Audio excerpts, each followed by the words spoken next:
Hello friend, कैसे हैं आप लोग। उम्मीद करता हूं कि आप लोग अच्छे होंगे।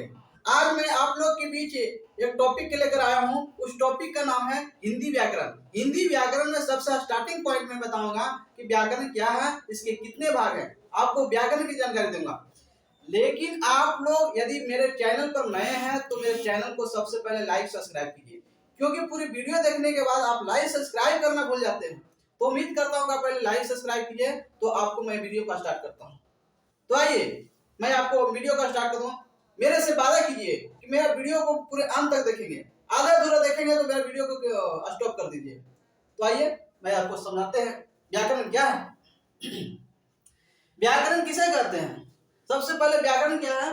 व्याकरण का मैंने डिफिनेशन लिखा है कि जिस शास्त्र से शुद्ध शुद्ध बोलना, लिखना और पढ़ना आ जाए उसे व्याकरण कहते हैं। फिर से आपको रिपीट करता हूँ, व्याकरण किसे कहते हैं। जिस शास्त्र से शुद्ध शुद्ध लिखना, बोलना और पढ़ना आ जाए उसे व्याकरण कहते हैं। अब है व्याकरण के भाग। व्याकरण के कितने भाग हैं, तो व्याकरण के आपको 5 भाग हैं। व्याकरण कितने भाग है, व्याकरण के 5 भाग है दोस्तों। ये व्याकरण, हिंदी व्याकरण का सबसे स्टार्टिंग पॉइंट से मैं बताता हूँ। यदि आप इसका नोटबुक बनाना चाहते हैं ना तो आपको वीडियो को स्टॉप करके आप इसको पूरा नोट कर सकते हैं।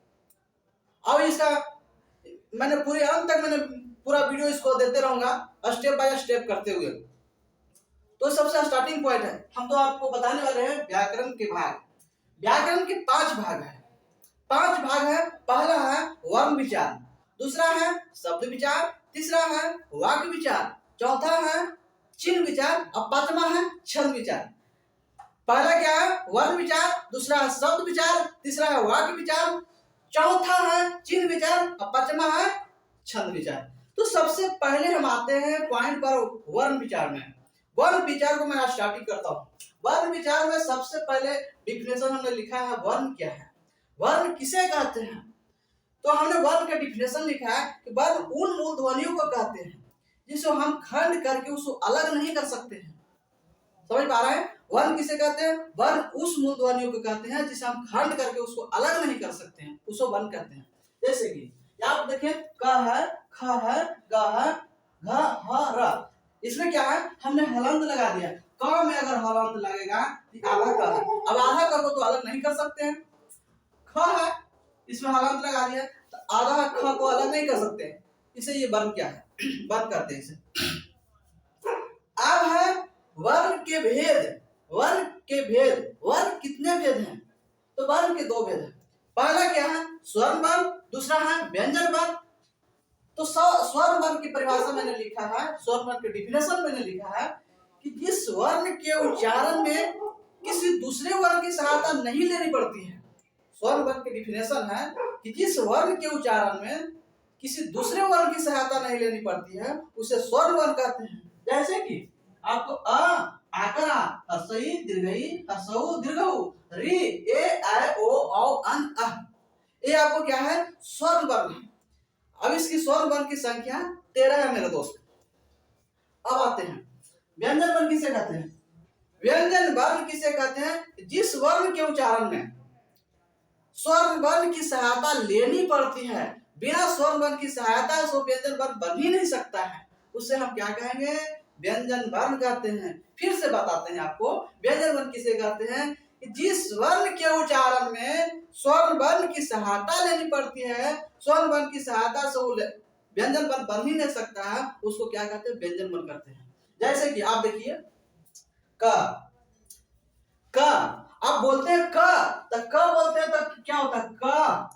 अब क बनता है तो क कैसे मिलके बना है, क प्लस अ। अब देखिए यहाँ पर अ क्या है, अस्वर्ण वर्ण है। आ के सहायता से एक क का निर्माण हुआ है। समझ पा रहे हैं, की।